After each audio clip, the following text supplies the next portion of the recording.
बिस्मिल्लाहिर्रहमानिर्रहीम। अस्सलाम वालेकुम जी। मैं उमर एहतशाम आल पाकिस्तान लीगल हंटर्स के प्लेटफार्म से। क्या हाल हैं सारे दोस्त? ठीक ठाक हैं? अच्छा, जो बात अभी डिस्कस करने लगे हैं, ये इससे पहले इस लेवल पे कभी भी इतना हाईलाइट नहीं हुआ ये मामला कि डिपार्टमेंट ने इस दफ़ा जैसे ही ये जो पैट्रिज हंटिंग का सीज़न है उसको अनाउंस किया है, तो इधर लीगल हंटर्स को इसकी इजाज़त मिली है और दूसरी तरफ प्रोटेस्ट होने शुरू हो गए हैं हर गांव के लेवल पे। हर जगह पे जहाँ पे आबादी है वहाँ पे पोस्टर लग गए हैं, बैनर्स लग गए हैं, फ्लेक्सें लगा दी गई हैं कि हम अपनी आबादी में, अपनी जगह में, अपनी ज़मीनों पे हम किसी को हंट नहीं करने देंगे। इसको हमारी जो एसोसिएशन है अल पाकिस्तान हंटर राइट्स, उसके जनरल सेक्रेटरी लुकमान भट्ट साहब ने भी हाईलाइट किया है। लेकिन मुझे नहीं इस बात की समझ आ रही कि इस दफ़ा इतना ज़्यादा इसको अपोज़ क्यों किया जा रहा है। यहाँ तक कि फ़ेसबुक के ऊपर भी एक तूफ़ान बदतमीज़ी जो है वो बरपा है। हंटर्स जो कह रहे हैं कि हम परमिट लेके डिपार्टमेंट से हम लीगलाइज हो के तो हंट करने आएंगे और हम हंट करेंगे, और दूसरी तरफ भी यही कहा जा रहा है कि ठीक है आप आएँ, हम आपको देखेंगे कि आप कैसे हमारी ज़मीनों में आते हैं। बात यह है सर कि अगर हिस्ट्री में जाएं, यहाँ पर एक बात जहन नशीन कर ली जाए कि मैं ये जो मौजूदा सेटअप है वाइल्ड लाइफ हंटर्स का, जो हायर अथॉरिटीज़ हैं वाइल्ड लाइफ रेंजर्स की, मैं उनमें से किसी को ब्लेम नहीं कर रहा। लेकिन ये मामला आज यहाँ से शुरू नहीं हुआ। अगर 6 7 साल 8 साल पहले चले जाएं, ये जो हायर अथॉरिटीज़ हैं इस वक्त वाइल्ड लाइफ रेंजर्स की, इनमें से कोई भी बंदा तब इस पोजीशन पे नहीं था। लेकिन तब पोजीशन ये थी कि डिपार्टमेंट के लोग जो थे वो खुद जाके, तो मकामी जो कम्युनिटी थे जो वहाँ पे तीतर पकड़ने वाले थे या जो जाल से पकड़ते थे या सेल करते थे, उनको ये जाके पुश करते थे कि सीज़न ऑन हो गया है तो आप यहाँ पर बैनर लगाएं और शिकारियों को शिकार खेलने से रोकें। तो वो कहते हैं ना कि इंसान जो गड्ढा खुद खोदता है ना, उसमें वो खुद ही गिर जाता है।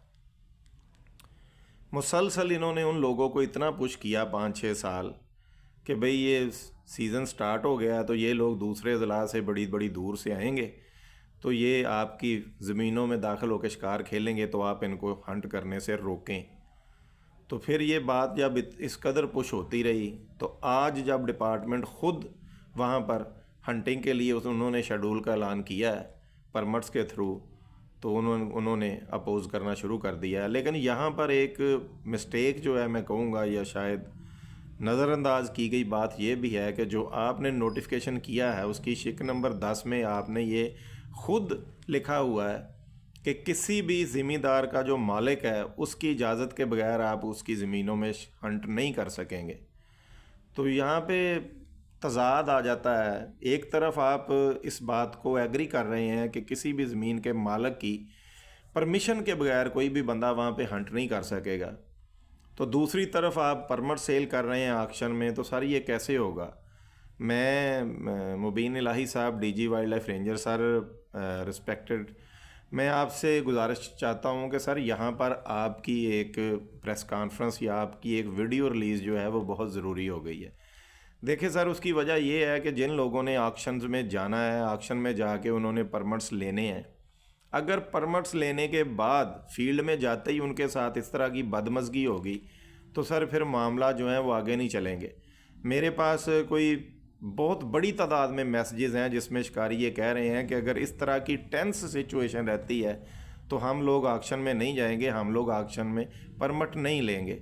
देखें, आप लोगों ने फैसिलिटेट करना है हंटर्स को, लेकिन अगर हंटर्स को सर इस तरह के मामला जो हैं उनमें प्रॉब्लम आएगी, हंट करने में प्रॉब्लम आएगी, तो सर हंटर जो है वो तो इससे बिल्कुल ही फारग हो जाएंगे। देखें, दिन वैसे भी आजकल छोटे हैं, आप सब जानते हैं कि सुबह 8 8:30 9 बजे तक जो औस है ना फसलों से वो उतरती है और पैट्री जो है वो फील्ड में आता है।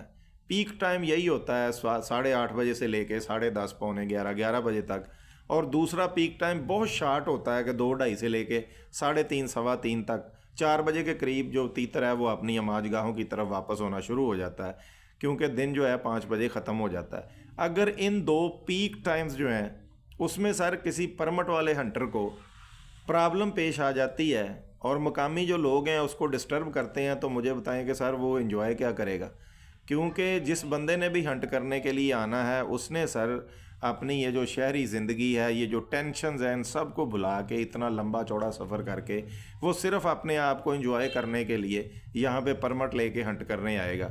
लेकिन अगर उसको हंट नहीं किया करने दिया जाएगा या उसको जगह जगह से रोका जाएगा, तो फिर आप खुद बताएं कि ये कैसे मुमकिन होगा कि वो लोग जो हैं वो अगले परमिट्स जो हैं उनको भी अवेल कर सकें।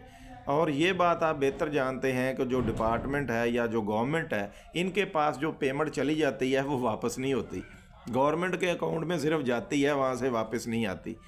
तो आप सर मेहरबानी है आपकी, आपसे रिक्वेस्ट है कि इस मामले को किसी तरह मंतकी अंजाम तक पहुँचाएँ, इसको हल करें। क्योंकि आज हमें ये खबरें आई हैं, हमें बड़ी जो रीज़नेबल सोर्सेज हैं वहाँ से हमें पता चला है कि मकामी जो लोग हैं उन्होंने बाकायदा जाके किसी ऑफिसर को जो है ना उसके पास बैठे हैं और उन्होंने वहाँ पे जाके ये सारा बातचीत उनके साथ की है कि सर हमें आज से 6-7 साल पहले डिपार्टमेंट जो है ये खुद पुश करता रहा है कि आप शिकारियों को हंट ना करने दें। मैं इस पे मैंने पहले भी कहा कि ये जो अभी लोग अपनी ओहदों पे बैठे हैं, जैसे डिप्टी डायरेक्टर कलर का आ रहे हैं या आप सारी हायर अथॉरिटीज़ हैं, आप लोग तो तब इन ओहदों पे नहीं थे, लेकिन सर पहले वाकया ही ऐसा होता रहा है। वो यही बात है ना कि वो एक शेर यहाँ पे आता है कि मेरे हाथों के तराशे हुए पत्थर के सनम आज बुतखाने में भगवान बने बैठे हैं। तो यहाँ पे भी सिनेरियो कुछ इसी तरह का है कि जिन लोगों को खुद ही मतलब उन लोगों ने तैयार किया था शिकारियों को रोकने के लिए, आज जब आपने वो प्ली ली है कि नहीं हंट करवाना है तो वो आपके भी खिलाफ आके खड़े हो गए। और ये वैसे भी सर असूल होता है कि जिस चीज़ को आप खुद किसी को नुकसान पहुंचाने के लिए बनाते हैं ना एक दिन वो आपके सामने ज़रूर आती है। और इसकी कई मिसालें हम देख चुके हैं। तो मैं ये गुजारिश करूँगा डीजी वाइल्ड लाइफ मोहतरम मुबीन इलाही साहब से कि सर इस सारे वाक़े को कहीं ना कि किसी तरह बैठ के आप तो हल करें। क्योंकि प्रॉब्लम ये है कि सर बहुत सारे लोग इस तरह ऑक्शन से बागी हो रहे हैं। अगर लोग ऑक्शन में नहीं आएंगे, परमिट लेंगे ही नहीं, तो सर हंट कैसा और कहाँ का हंट। लेकिन ये बात भी सर तमाम हंटर्स की वैलिड है कि अगर ऑक्शन में आके पेड करके उन्होंने अच्छी खासी अमाउंट दे के परमिट लेना है और उसके बाद भी उनके साथ इस तरह की बदमज़गी होनी है, तो सर फिर परमिट ले के भी वहाँ पे जाने का फ़ायदा कोई नहीं है। क्योंकि मुझे ये भी पता चला है कि आप लोगों ने कहा था कि नंबरदार शिकार खिलाएगा। रात की जो बातचीत हुई है उसमें नंबरदार हजरात ने भी ये कहा है कि भाईजान हमारे हाथ खड़े हैं, जो लोगों की ज़ाती ज़मीनें हैं वो नहीं मान रहे कि हम किसी को हंट करवाएंगे। तो फिर आप मुझे ये बताएं कि अगर नंबरदार भी जो है वो कह रहा है कि मैं भाई कुछ नहीं कर सकता और लोग भी मानने को तैयार नहीं हैं, तो फिर आप ये सारे सिनेरियो को किस तरह सर कवर करेंगे।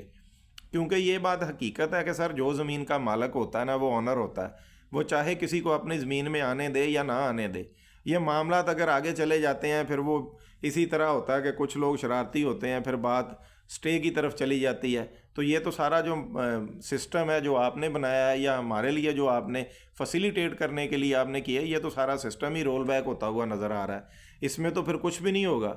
क्योंकि एक दफ़ा अगर ऑक्शन वाले जो पेड हंटर्स हैं, अगर एक दफ़ा सर उनके साथ कोई इस तरह की बदमज़गी हो गई, तो आप खुद सोचें कि वो तो आने वाले वक्त में कभी भी आपकी बनाई हुई ऑक्शन में नहीं आएंगे दोबारा, कि ये तो वही ड्रामा है जो पहले हो गया है। तो मेरी गुजारिश आपसे ये है सर कि ऑक्शन के आने से पहले पहले इस सारे मामले को सर आप हल करें, ताकि हम लोग जब ऑक्शन में आएँ और उसके बाद हम हंट करने के लिए ग्राउंड में जाएं तो हमें किसी भी किस्म की कोई प्रॉब्लम ना हो। और बेहतर ये है कि सर अगर ये मामला हल कर लिया जाए तो उसकी कोई ना कोई सर प्रेस रिलीज़ या आप अपनी वीडियो बना के ज़रूर शेयर करें, ताकि हंटर्स जो हैं उनको कुछ थोड़ा सा हौसला हो। अभी तो सारे लोग इस बात पे ही तजब्ज़ब का शिकार हैं कि क्या वो ऑक्शन में जाएं भी या नहीं जाएं। क्योंकि यहाँ पे फेसबुक पे तो ये पोजीशन है कि 10 शिकार खेलने वाले हैं और 15 उनको रोकने वाले हैं। तो इस सारे सिनेरियो में तो सर ये मुझे मामला किसी और तरफ जाते नज़र आ रहे हैं। तो बहुत शुक्रिया जी। मेरे पेज को लाइक करें, शेयर करें, सब्सक्राइब करें। अगर आपको पसंद हो तो मेरी वीडियोज़ आप तक पहुँचती रहें। बहुत शुक्रिया। अस्सलाम वालेकुम।